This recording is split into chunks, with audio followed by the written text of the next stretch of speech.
Billionaire saw his housekeeper's daughter defend his son from bullies. And what he did next stunned everyone. A tray wobbled.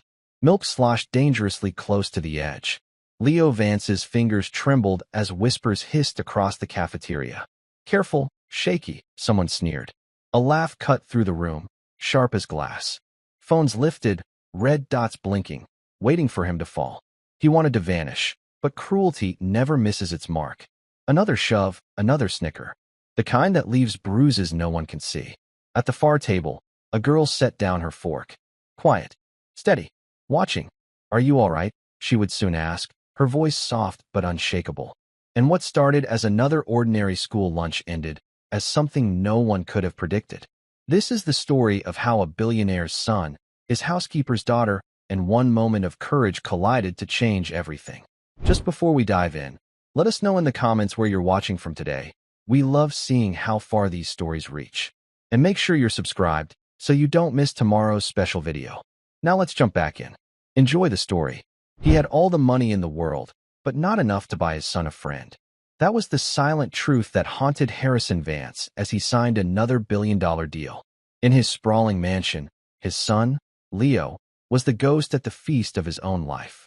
Leo Vance knew the weight of silence. At 11 years old, he had learned that a home could be as vast as a canyon and just as empty. His world was a fortress of polished marble, floor-to-ceiling glass, and priceless art that felt colder than stone.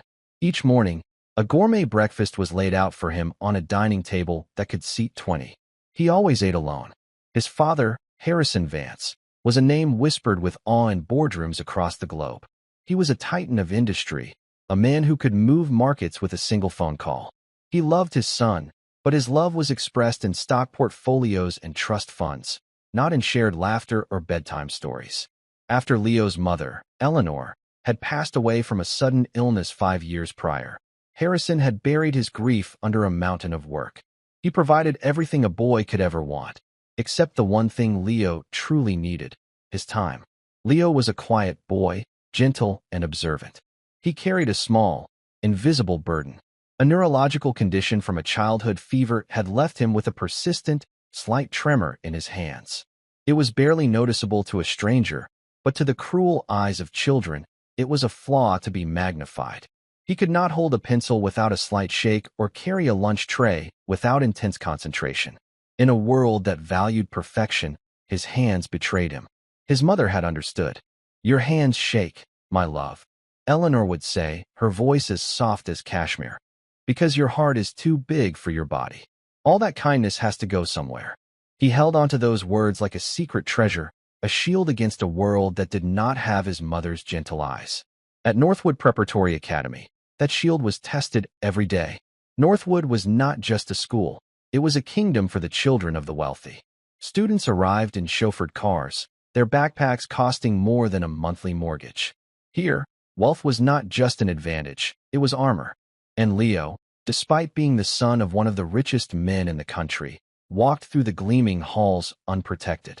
The tremor in his hands made him a target. Nicknames followed him like a shadow. Shaky Leo, Mr. Jitters. The taunts were rarely shouted. They were whispers, snickers behind cupped hands, just loud enough for him to hear. He learned to walk with his hands tucked into his pockets. He learned to shrink, to make himself smaller, hoping to become invisible. He would retreat to the quiet corners of the library during lunch, the pages of his books the only friends who didn't judge the unsteadiness of his grip. Across town, in a small, tidy apartment that could fit inside the Vance's grand ballroom, lived another 11-year-old who understood what it meant to be different. Grace Miller was a girl with hair the color of pale corn silk and eyes the color of a summer sky. Her world was not one of marble and glass, but of worn wooden furniture, the scent of her mother's fresh-baked bread, and the quiet hum of a life built on hard work and love. Her mother, Susan Miller, was a woman of immense grace and fortitude. She worked as the head housekeeper at the Vance mansion. Every day, she moved through the silent, opulent rooms, cleaning and polishing a life her own daughter could only imagine. Susan was a single mother, working tirelessly to give Grace a chance at a better future. That chance was a scholarship to Northwood Preparatory Academy, a place where Grace was an outsider from the moment she stepped onto the perfectly manicured campus. Grace did not carry the burden of wealth, but she carried a legacy of a different kind. In a small, polished wooden box on her dresser sat a collection of medals, a folded flag, and a stack of faded letters. They belonged to her great-grandfather, Sergeant Major Thomas Sarge Miller, a decorated war veteran who had been a legend in their small community. He had passed away when Grace was only 6, but his lessons were the bedrock of her existence. Her mother would read his letters to her, his firm, clear handwriting spelling out a code of honor. He never wrote about glory or victory. He wrote about duty, integrity, and the quiet strength of character.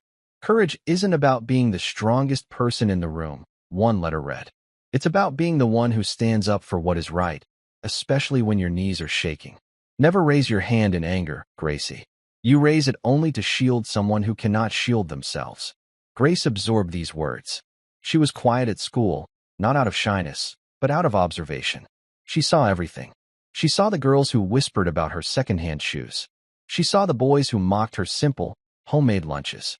And she saw Leo Vance, the boy with the sad eyes and trembling hands, who ate alone in the library. She knew who he was. Sometimes, on weekends, her mother would have to work extra hours, and Grace would come along, sitting quietly in the vast kitchen of the Vance mansion, doing her homework. She would see Leo through the doorway, a solitary figure in a home that felt more like a museum. He never spoke to her, and she never spoke to him. They were two ghosts from different worlds, haunting the same spaces, each invisible in their own way. He was the boy who had everything but felt he had nothing. She was the girl who had little but felt she was rich in what mattered.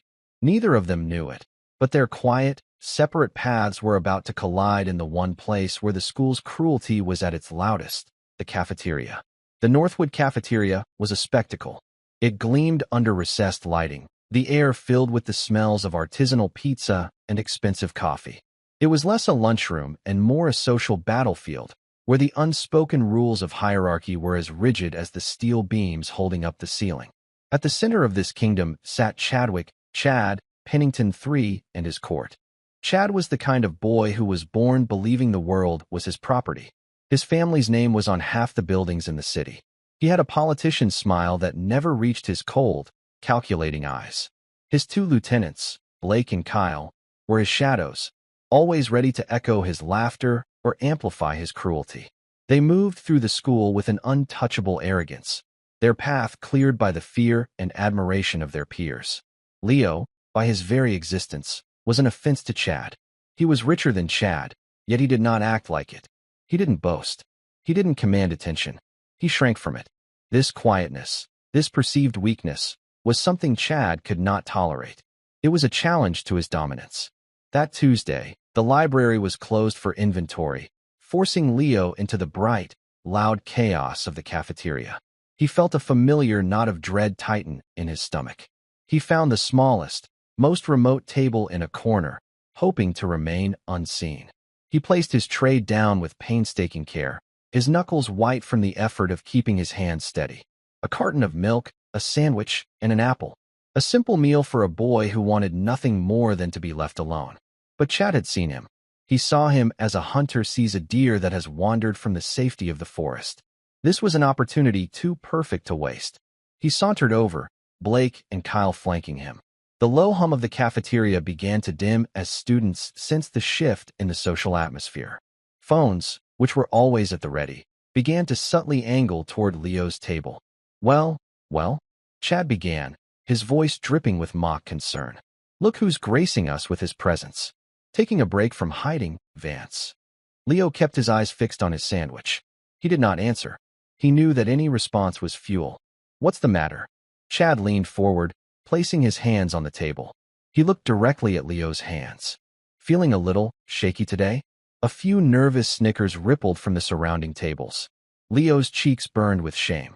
He curled his fingers into a fist under the table. Blake chimed in, a cruel grin spreading across his face. Careful, Chad. He might spill his milk. Wouldn't want to cause a natural disaster. The laughter grew louder. Leo's breath hitched. He just wanted to disappear. He risked a glance up and saw dozens of eyes on him, some filled with pity, most with morbid curiosity, waiting for the show to begin. In a far corner of the cafeteria, Grace Miller watched, her fork frozen over her container of rice and vegetables. She sat at the scholarship students' table, a small island of mismatched lunchboxes in a sea of catered meals. She had seen this happen before, to other kids. The whispers, the shoves, the casual cruelty that was the currency of Northwood's social life. But today it was different. Today it was Leo, the boy from the museum house, the boy with his mother's kind eyes. She heard her great-grandfather's voice in her head, as clear as if he were sitting beside her. You stand up for what is right, especially when your knees are shaking. Chad grew bolder, energized by the audience. He picked up one of Leo's textbooks from the table. Heavy book, he said, then pretended to lose his grip. The book crashed to the floor with a loud bang that made Leo jump. Oops, Chad said, his eyes wide with fake innocence. My hands must be slipping. The cafeteria howled with laughter. It was a chorus of casual contempt. Leo's face was pale. He bent down to retrieve the book, his hands trembling more than ever. As he reached for it, Chad's expensive sneaker shot out and kicked the book, sending it sliding across the polished floor. Gotta be quicker than that, shaky, Chad sneered. Leo froze, half bent over, the humiliation washing over him in a hot, suffocating wave. The laughter was a physical force, pressing down on him. He felt trapped, exposed, and utterly alone. And that was when Grace stood up. She didn't make a sound. She didn't call out a name. She simply rose from her chair with a quiet, unhurried grace that defied the frantic energy of the room. She placed her fork neatly on her napkin, pushed her chair in, and began to walk. Every step was deliberate. She crossed the cafeteria, her path cutting through the invisible lines of social standing. The whispers and laughter began to falter as people noticed the slight, blonde-haired girl moving with a purpose that seemed out of place in the high-stakes drama. She wasn't walking toward Chad. She was walking toward the book. She reached it, bent down in one fluid motion, and picked it up. She brushed a speck of dust from the cover before walking to Leo's table. She placed the book gently beside his tray. She didn't look at him, but he felt the solid, calming presence of her beside him. Chad stared at her, his smirk faltering for a fraction of a second. He had not accounted for this. The scholarship girl. The charity case. Who was she to interfere? What do you think you're doing? He demanded, his voice regaining its sharp edge. This doesn't concern you, Miller. Grace finally lifted her head. Her blue eyes were calm, steady, and held no trace of fear. She didn't speak to Chad. She spoke to Leo, her voice soft but clear enough to be heard by the now silent nearby tables. Are you all right? She asked. Leo could only nod, stunned that someone, anyone, had crossed the chasm to his lonely island. Her simple act of defiance, of kindness, was more infuriating to Chad than any challenge. It broke the script. He was supposed to be in control. I'm talking to you. Chad snapped at Grace. Get lost before you regret it. Grace turned her calm gaze to him. He wasn't bothering anyone, she said simply. Her voice was not accusatory. It was a statement of fact, and its simplicity was disarming. Chad's face twisted in rage. He felt his power slipping, his audience now watching with a new kind of anticipation. He had to reassert his dominance. He turned his fury back on the original target. You need a girl to protect you now, Vance, he snarled. He gave the table a violent shove. The flimsy table leg buckled. The tray tilted. The carton of milk, the sandwich, the apple, everything went flying. Milk exploded across the floor and splashed up, soaking the front of Leo's expensive school blazer. The cafeteria erupted. This was the climax they had been waiting for. Gasps turned into whoops of cruel delight. A dozen phones were now openly recording, their red lights like hungry eyes. Leo scrambled back, staring at the stains spreading across his chest. It felt like a brand, marking him with his own humiliation. Kyle, seeing his chance to contribute, snatched Leo's backpack from the floor. He unzipped it and, with a theatrical flourish, turned it upside down, shaking its contents onto the milky puddle on the floor. Pencils, notebooks, and a framed picture of Leo and his mother all fell into the mess. The crowd roared its approval. Chad puffed out his chest, the king once more restored to his throne. But Grace did not back down. She took a step, placing herself between Chad and the now trembling Leo. She didn't raise her fists. She didn't raise her voice. She simply stood there, a shield, That's enough, she said. Her quiet certainty was like a spark in a powder keg. Chad laughed, a harsh, ugly sound. Enough? We're just getting started. He shoved past her, his shoulder knocking her hard. He loomed over Leo, who had shrunk back against his chair. What are you gonna do now, Shaky? He taunted, his face inches from Leo's. Gonna cry for your daddy? He drew back his hand, not to punch, but to deliver a demeaning flick to Leo's forehead. It was a small motion, but it was the final line. Before his fingers could make contact, Grace moved. It was not a dramatic action. It was a simple, economic shift of weight. She stepped forward and to the side, placing her hand not on Chad, but on his advancing elbow. She did not push. She did not strike. She simply guided. Using his own forward momentum against him, she gently but firmly redirected the path of his arm. Chad, expecting to meet no resistance, was suddenly off balance. His feet tangled. He stumbled forward, his own lunge carrying him past Leo and into the side of the table. He hit it with a loud thud, his hip colliding with the metal edge before he sprawled awkwardly onto a neighboring chair. There was a collective gasp from the crowd. It was so fast, so quiet, so completely unexpected. It didn't look like a fight. It looked like Chad had tripped. Blake and Kyle stared in disbelief for a second before fury took over. Blake, the bigger of the two, let out a roar and charged, not at Grace, but at Leo, aiming a clumsy, sweeping kick at his legs. Grace pivoted. She dropped low, her body moving with a learned precision that seemed impossible for a girl her age. She didn't try to block the kick. She caught Blake's ankle in her hands. Again, she didn't pull or twist with aggression. She used his own momentum, lifting and turning in a single, fluid motion. Blake's body followed his leg. He was flipped, not with a violent slam, but with an almost gentle inevitability. He landed flat on his back with a loud whoosh of expelled air. The impact rattled a nearby tray, and a fork clattered to the floor. The sound of the falling fork was the only noise in the cafeteria. Silence. Absolute, profound silence. The laughter was gone. The jeering was gone. Every student, every teacher's aide, every eye was locked on the scene. They were trying to process what they had just witnessed. Chad was scrambling up, his face a mask of red-hot fury and utter disbelief. Blake was groaning on the floor, the wind knocked out of him. And standing between them was Grace Miller, her hands open at her sides, her breathing perfectly calm. She hadn't thrown a single punch. She hadn't uttered a single threat. Yet the two most feared bullies in the school were on the floor. She then did something no one expected. She knelt, carefully picking up the framed photo of Leo and his mother from the milky floor. She wiped it clean with the sleeve of her worn sweater and held it out to Leo. Her eyes met his, and in them, he saw not a warrior, but a protector. He took the photo, his trembling hands now steady. The spell was broken. A whisper started in the back. Did you see that? Another voice, filled with awe. She didn't even hit them. The realization rippled through the room. This wasn't a brawl. This was something else. This was control. This was discipline. Chad, desperate to reclaim his shattered pride, let out a yell and lunged at Grace again, his fists flailing wildly. He was all rage now, no thought, no strategy.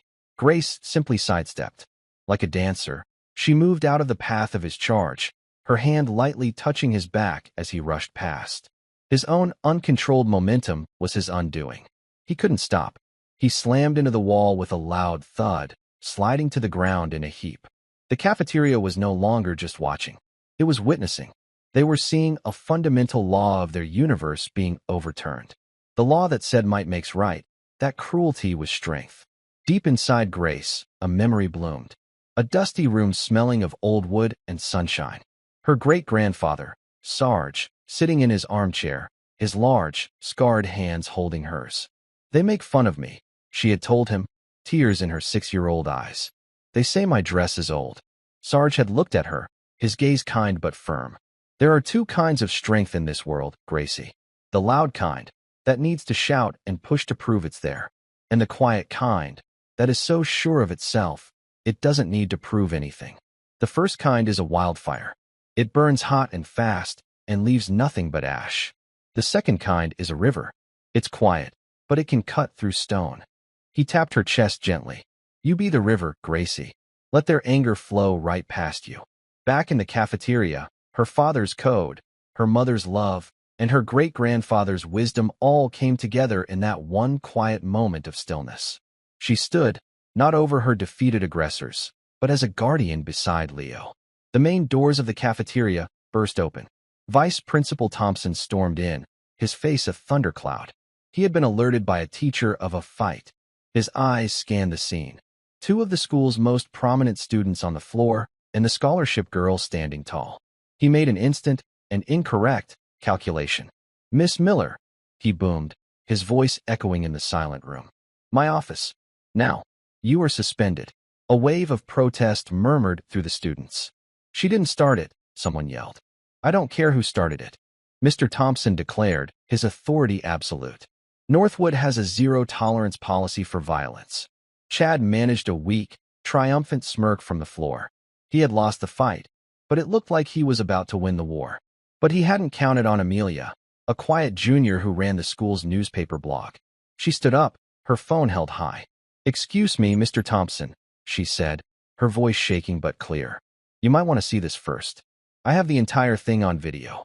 She walked to the large monitor on the cafeteria wall used for announcements, and with a few taps, connected her phone. The entire room, including the stunned vice principal, turned to watch. The screen lit up. They saw Chad sneer. They heard his taunts. They saw him kick the book. They saw him shove the table. They saw Blake's attempted kick. And they saw Grace, never striking, never attacking, only moving with a calm, defensive grace that was impossible to misinterpret. The video showed not a fight, but a defense. Not violence, but protection. The silence in the room was now one of judgment, and it was not directed at Grace Miller. The truth, in high definition, was playing for everyone to see. And 100 miles away, in a sterile boardroom, a notification was about to flash across the phone of Harrison Vance. A notification that would shatter the world he had so carefully built and show him just how poor a rich man could be. Harrison Vance sat at the head of a gleaming mahogany table that was larger than most people's living rooms. The air in the boardroom was rarefied, filtered, and smelled of money and power. Around him sat a dozen of the sharpest legal and financial minds in the country, their faces a mixture of deference and ambition. They were finalizing a merger that would reshape the tech industry, a deal worth billions. Harrison's signature was the final piece of the puzzle. He picked up the custom-made fountain pen, its gold nib poised over the signature line. His world was one of numbers, of profit margins and market shares. It was a world of control. He could predict stock fluctuations, anticipate market trends, and dismantle competitors with cold, calculated precision. But the one variable he could never control, the one part of his life that was a constant, aching mystery, was the quiet sadness in his own son's eyes. Just as the pen touched the paper, his personal phone, a device that was sacredly silent during such meetings, buzzed once. A single, sharp vibration against the polished wood. Normally, he would have ignored it. His security protocols were absolute. Only one person had the ability to bypass the Do Not Disturb setting. The headmaster of Northwood Preparatory Academy. A cold knot of unease formed in Harrison's gut. He held up a hand, a gesture that instantly silenced the room. The executives watched, their billion-dollar discussion paused by the buzz of a single phone. Harrison glanced at the screen. It was not a call. It was a text message, an alert from a school-wide security feed he had installed himself. The system was designed to flag any unusual commotion, using audio and motion sensors. The subject line was stark, violence_flag, cafeteria. Beneath it was a link to a live video feed. Harrison's first thought was of a school-wide threat, an intruder. He tapped the link, his mind already calculating response protocols. The video loaded. It was shaky, filmed on a student's phone, but the image was clear. He saw the Northwood cafeteria. He saw a crowd of students. And then he saw his son. He saw Leo, small and cornered. He saw the spilled milk, the scattered books, the cruel, sneering face of a boy he recognized as Chadwick Pennington's son. Harrison felt a surge of cold fury. He watched as the boys ganged up on Leo, his son shrinking, his hands trembling. The sight was a physical blow. It was a raw, unfiltered glimpse into the part of his son's life he had never seen, the part Leo never spoke about. Then, a girl moved into the frame. A slip of a thing with blonde hair. He watched, his breath held, as she stood between Leo and the bullies. He saw her quiet defiance, her impossible calm. He saw her defend his son, not with violence, but with a grace that was both bewildering and beautiful. He saw her disarm boys twice her size without throwing a single punch.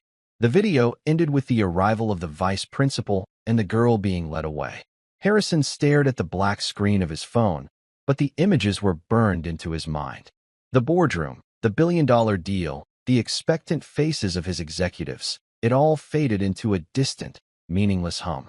He saw his son's face, not as the heir to his fortune, but as a lonely, terrified little boy. He saw the tremor in his hands, not as a minor medical issue, but as a target painted on his back. And he saw the girl, the housekeeper's daughter, the quiet girl he sometimes saw reading in his kitchen. She had shown more courage in those 2 minutes than he had seen in a lifetime of corporate warfare. A profound, suffocating shame washed over him. He had given his son a fortress of a home, but had sent him into the world without any armor. He had given him every material advantage, but had failed to give him the one thing that mattered, a father to stand beside him. The deal, one of the lawyers prompted gently, his voice pulling Harrison back to the present. Harrison looked down at the contract, at the line waiting for his name. The elegant curve of the fountain pen suddenly seemed obscene. He pushed the contract away. He stood up, his chair scraping against the marble floor with a sound that made everyone flinch. His voice, when he spoke, was dangerously quiet. The deal is off. A collective gasp filled the room. Mr. Vance, his lead counsel began, his face pale. This is a $10 billion merger. We can't just. Watch me, Harrison said, his eyes like chips of ice. He didn't look at any of them. He was already moving toward the door, pulling his phone back out, his thumb dialing a number. Get the helicopter ready, he commanded into the phone. I'm coming down. Destination, Northwood Preparatory Academy. Now, he strode out of the boardroom without a backward glance, leaving behind a scene of utter chaos and confusion. The $10 billion deal was forgotten. The market could crash for all he cared. For the first time in years, Harrison Vance was not thinking like a CEO. He was thinking like a father. And a storm was coming to Northwood. Back in the cafeteria, the video clip ended, leaving Amelia's triumphant face reflected on the dark screen. Vice Principal Thompson stood frozen, his face a mask of disbelief. The clear, undeniable evidence had just dismantled his entire narrative. He had been ready to suspend the scholarship girl and make an example of her. Now, he was the one who looked like a fool. The students were murmuring, a low buzz of indignation that was growing louder. They had all seen it. Grace Miller was not the perpetrator. She was the hero. Mr. Thompson, Amelia said, her voice now bold. Chadwick Pennington and his friends have been bullying students for years. Leo Vance is just their latest target. No one ever does anything about it. That's true, another voice called out. A wave of agreement rippled through the room. The social fear that Chad had so carefully cultivated was beginning to crumble.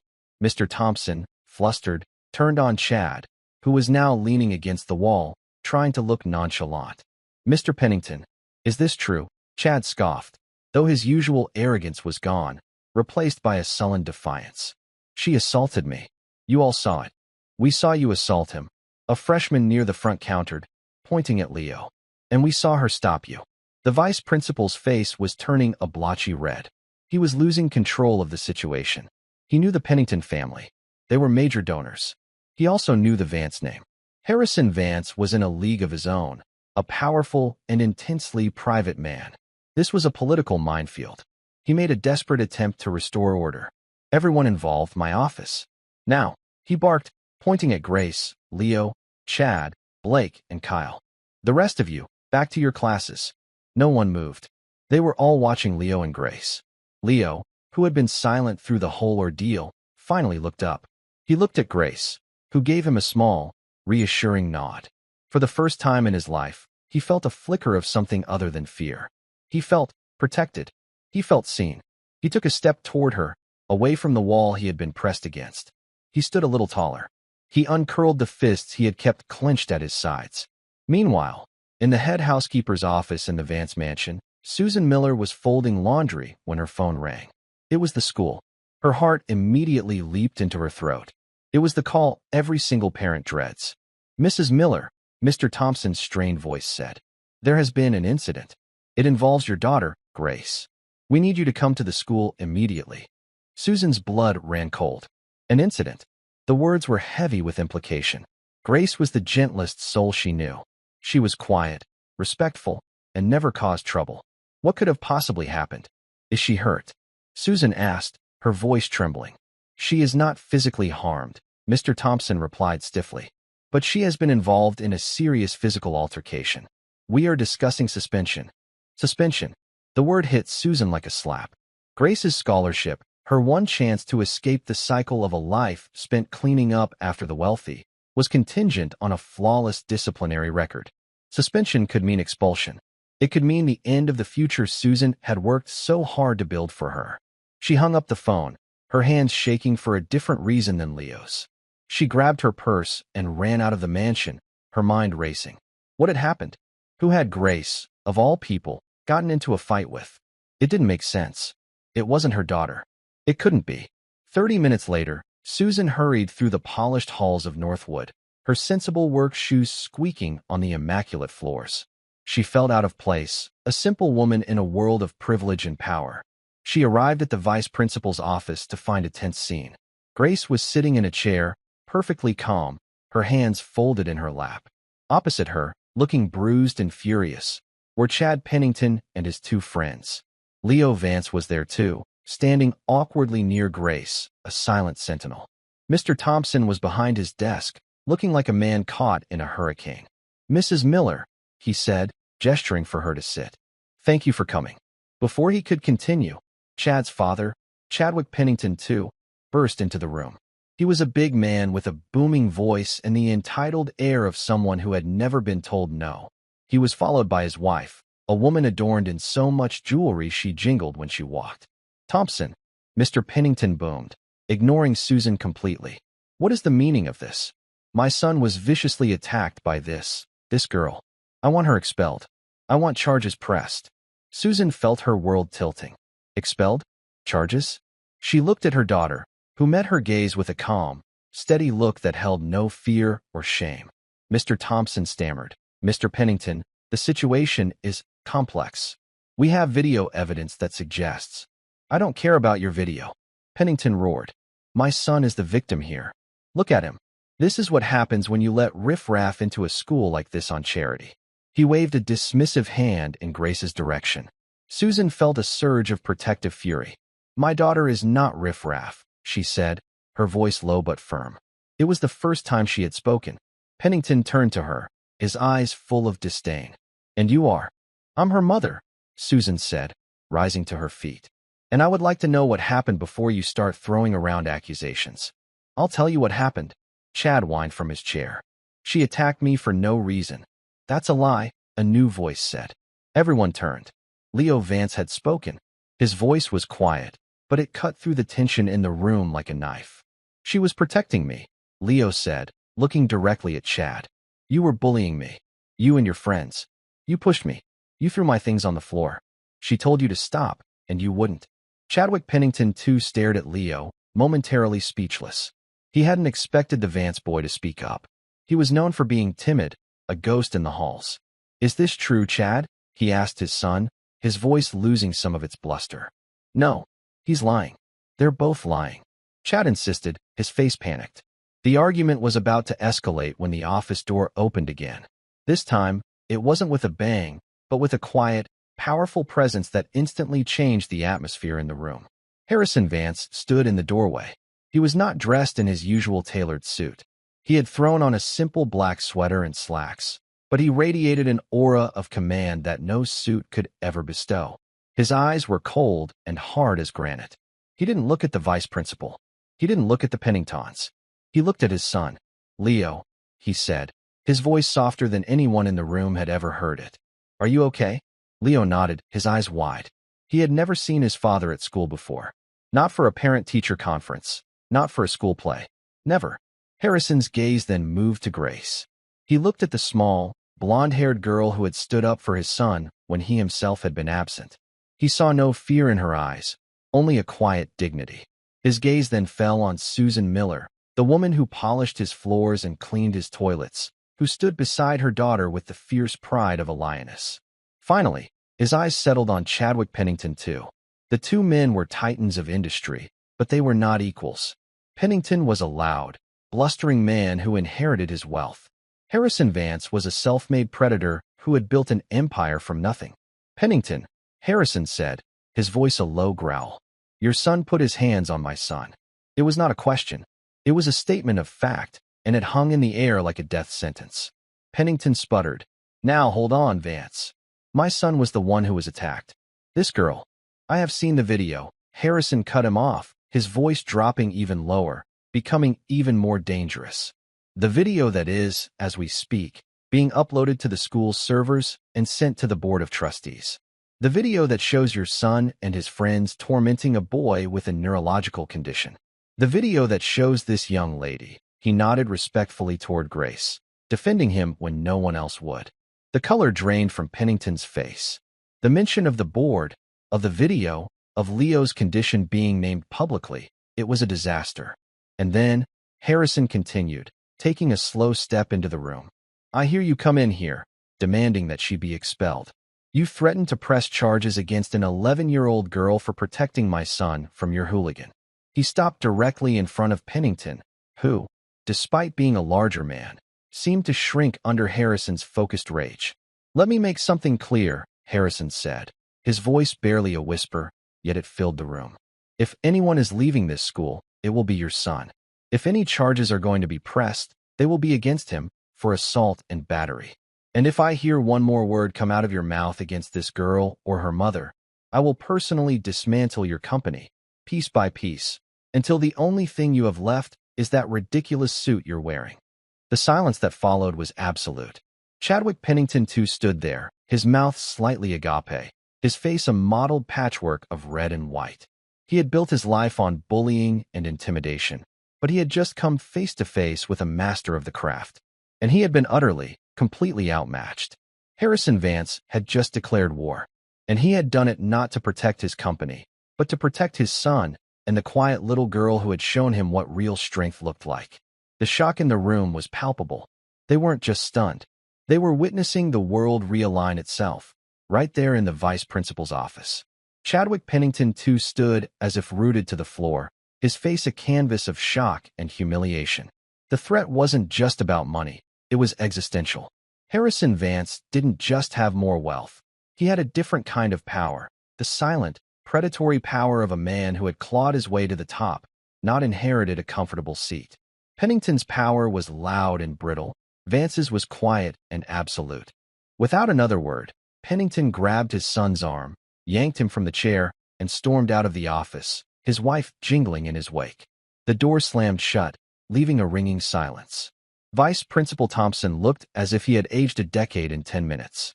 He stared at Harrison Vance, his mouth opening and closing like a fish.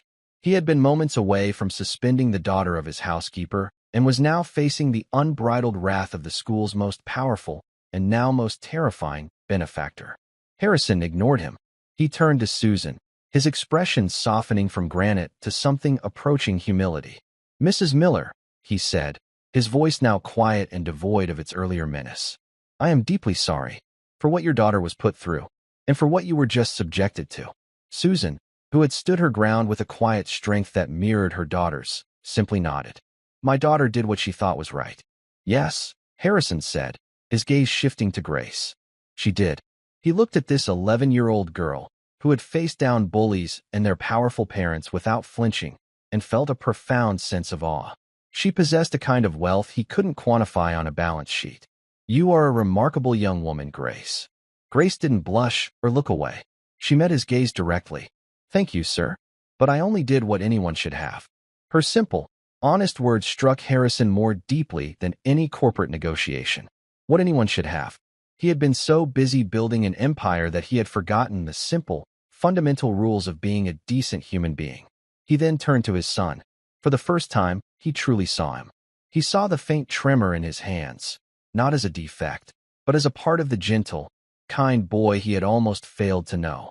He knelt, an action so foreign to him that it felt like his knees might crack. He put his hands on Leo's shoulders, bringing them eye to eye. Leo, he said, his voice thick with an emotion he hadn't allowed himself to feel in years. I'm sorry. I haven't been there for you. I I didn't know. Leo looked at his father, at this powerful, untouchable man now kneeling before him, and saw a crack in the armor. He saw the grief and the regret that his father had hidden for so long. A single tear traced a path down Leo's cheek. He didn't wipe it away. He just nodded. It was enough.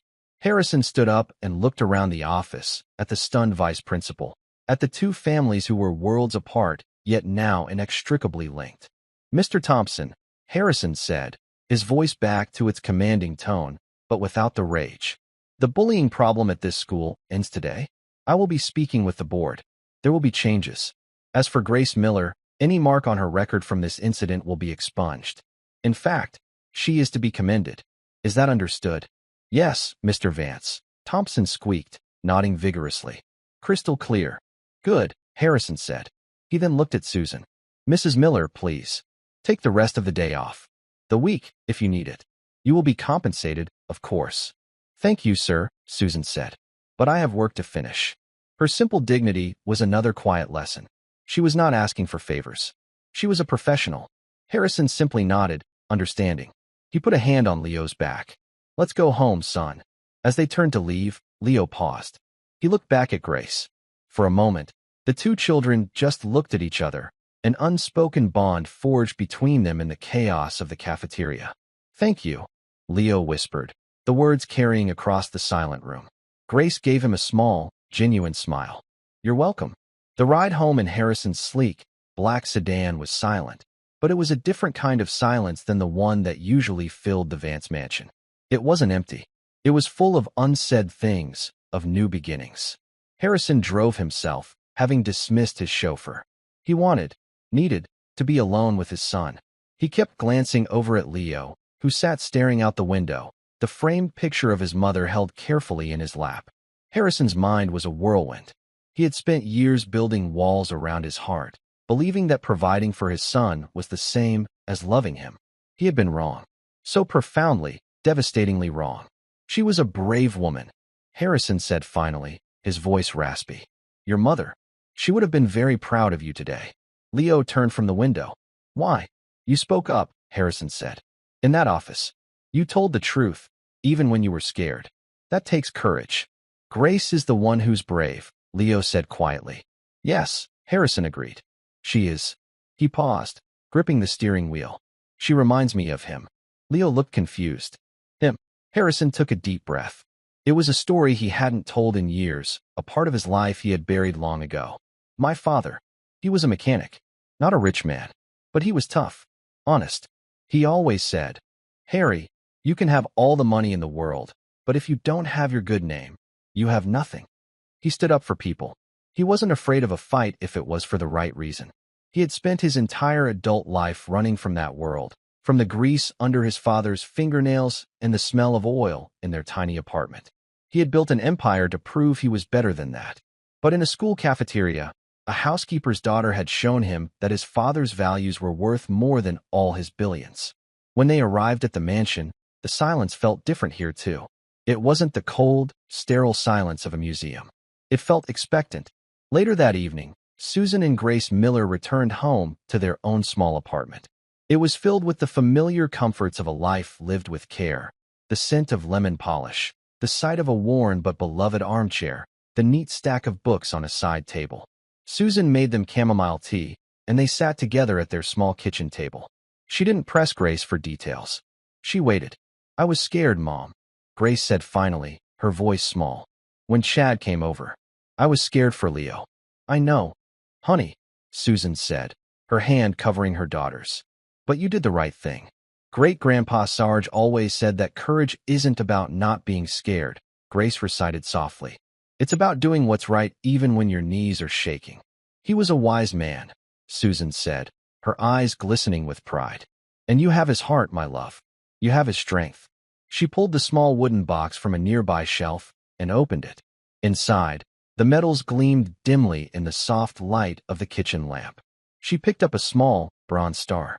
He got this one for pulling two men out of a burning tank, she said. He never talked about it. He said the real medals in life are the ones you carry inside you. The moments you choose kindness over cruelty. The times you stand up when it would be easier to sit down. You earned a medal like that today, Grace. One he would have been very proud of. Grace looked at the medal, then at her mother. She understood. Her legacy wasn't one of wealth or power.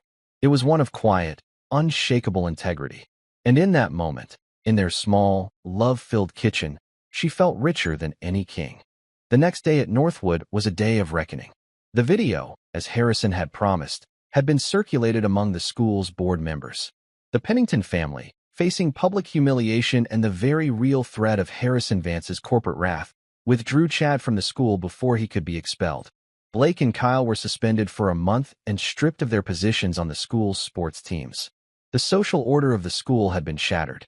The whispers in the halls were no longer about who had the newest phone or the most expensive shoes. They were about what had happened in the cafeteria, about how the quietest girl in school had taken down the biggest bullies without throwing a punch, about how the richest, most powerful man anyone knew had torn up a billion-dollar deal to come to his son's side. Grace Miller was no longer invisible. Students looked at her with a new kind of respect, a mixture of awe and curiosity. But she remained unchanged. She still sat at the scholarship table with her friends. She still ate her homemade lunch. The only difference was that now, the seat beside her was no longer empty. Leo Vance sat there every day. Their friendship blossomed in the quiet corners of the school. They studied together in the library, Grace patiently helping Leo with his math, his hands seeming to tremble less when she was near. Leo, in turn, shared his world with her. He told her about the stars, stories his mother had taught him, pointing out constellations in the books they read. He learned about her life, too. He learned about her great-grandfather, the war hero. He learned about her mother's hard work and unwavering love. He saw that her small apartment, which he visited one weekend, was more of a home than his sprawling, empty mansion had ever been. It was filled with laughter, warmth, and the smell of baking bread. Harrison Vance watched the transformation in his son with a growing sense of wonder. The sadness in Leo's eyes was being replaced by a light he hadn't seen since his wife was alive. He saw his son laughing, talking, and carrying his school books with a new confidence. He knew he owed it all to Grace and her mother. But how could he possibly repay a debt like that? Money felt cheap, insulting. A simple thank you felt wholly inadequate. He began to observe Susan Miller not as a housekeeper, but as a person. He saw the quiet dignity with which she worked. He saw the tired lines around her eyes, but also the fierce pride she took in her job.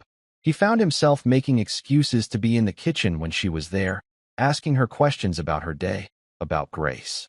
One afternoon, he found her in the library, carefully dusting the shelves. On a small table was the polished wooden box containing Sarge's medals. Grace had brought it over to show Leo. Harrison picked it up, his touch gentle. "May I?" he asked Susan. "Of course, sir," she said. He opened the box and looked at the collection of medals. The Bronze Star, the Purple Heart. Each one represented an act of incredible courage. "My father fought in Vietnam," Harrison said quietly, the admission surprising even himself. He never talked about it, but he had a box like this. "I haven't looked at it in 30 years. Grace's great-grandfather believed that a person's character was their true legacy, Susan said softly. The words hung in the air between them. Legacy. Harrison looked around the vast library, at the priceless first editions and the leather-bound classics. He had been building an empire, a legacy of wealth and power to leave to his son. But what was the character of that legacy? What was he really teaching Leo? He knew what he had to do. It was a plan so radical, so completely out of character, that he knew it would send shockwaves through his world. It was a decision that wasn't about profit or loss. It was about honor. It was about building a different kind of legacy. It was the decision that would, as the world would soon discover, stun everyone. 2 weeks later, the entire Northwood Preparatory Academy was gathered in the auditorium, buzzing with speculation. The biggest rumor, the one no one truly believed, was that Harrison Vance himself would appear. He did. He walked onto the stage and stood at the podium, looking out at the sea of young faces. In the front row sat his son, Leo, and beside him, Grace and Susan Miller, invited without explanation. "Good morning," Harrison began, his voice amplified yet deeply personal. "I'm not here to announce a new building. I'm here to talk about a debt." His gaze found his son. "For a long time, I believed a legacy was something you could count on a stock exchange. That my only job was to build a financial fortress to protect my son. I was wrong. He recounted the incident in the cafeteria of how his son was targeted for his vulnerability while he, the father, was oblivious in a distant boardroom. The fortress I built for him was a prison, he admitted, his voice raw. And I had failed to give him the tools to navigate the world. But someone else was there. Someone who had something far more valuable than money. Character. Courage. He looked directly at Grace. Grace Miller stood up. She did not use violence. She used discipline. She did not use anger. She used courage. She taught this school, and she taught me, a lesson that no amount of tuition could ever buy. He gestured to a small, polished wooden box on the podium, Sarge's medals. I've learned about Grace's great-grandfather, Sergeant Major Thomas Miller, he said. A decorated war hero. He believed a person's character was their true legacy. My company, Vance Industries, builds technology to protect soldiers, but we've lacked a conscience. A moral compass. Today, that changes. The room was utterly still. I am announcing the formation of a new, independent ethics oversight committee for Vance Industries, he declared. This committee will have unprecedented power to review, approve, or veto any project based on its moral and humanitarian implications. It will be the soul of my company. The statement was so radical, so completely unheard of, that a wave of stunned gasps swept the auditorium. This committee will be called the Miller Committee for Ethical Leadership, Harrison announced, his voice ringing with passion. And it will be established with a $50 million endowment in Sergeant Major Miller's name.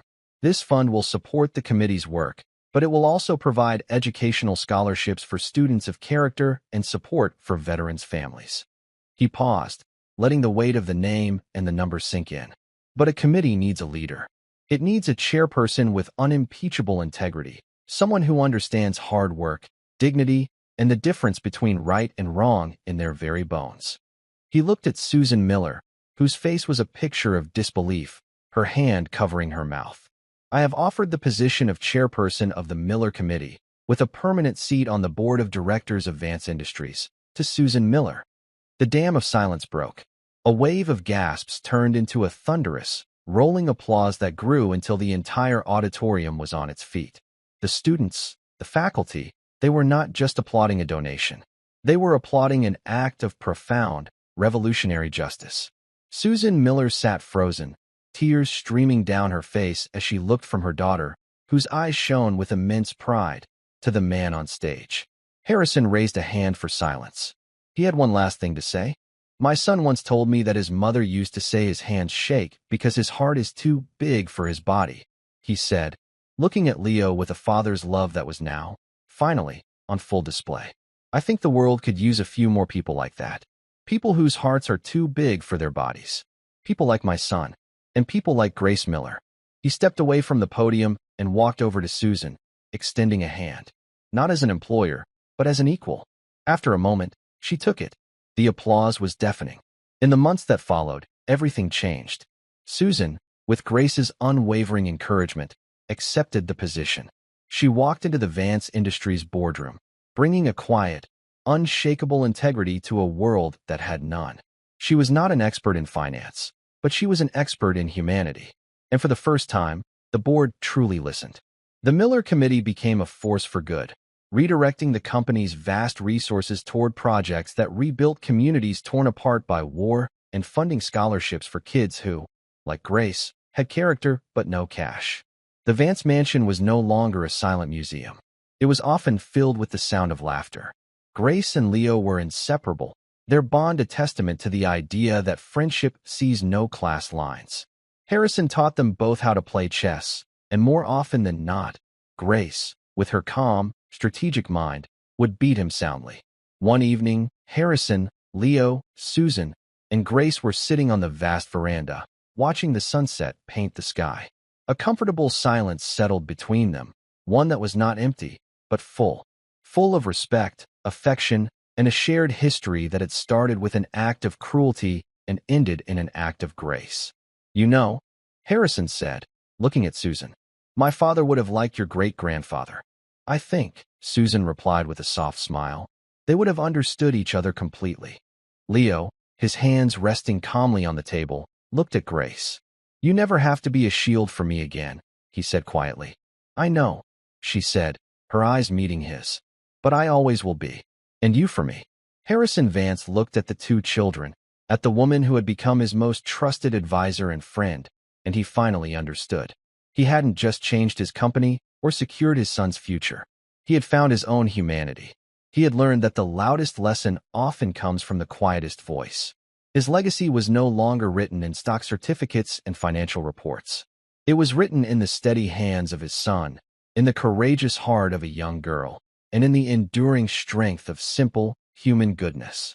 And that's where we'll end the story for now. Whenever I share one of these, I hope it gives you a chance to step out of the everyday and just drift for a bit. I'd love to know what you were doing while listening. Maybe relaxing after work, on a late-night drive, or just winding down. Drop a line in the comments. I really do read them all. And if you want to make sure we cross paths again, hitting like and subscribing makes a huge difference. We are always trying to improve our stories, so feel free to also drop your feedback in the comment section below. Thanks for spending this time with me.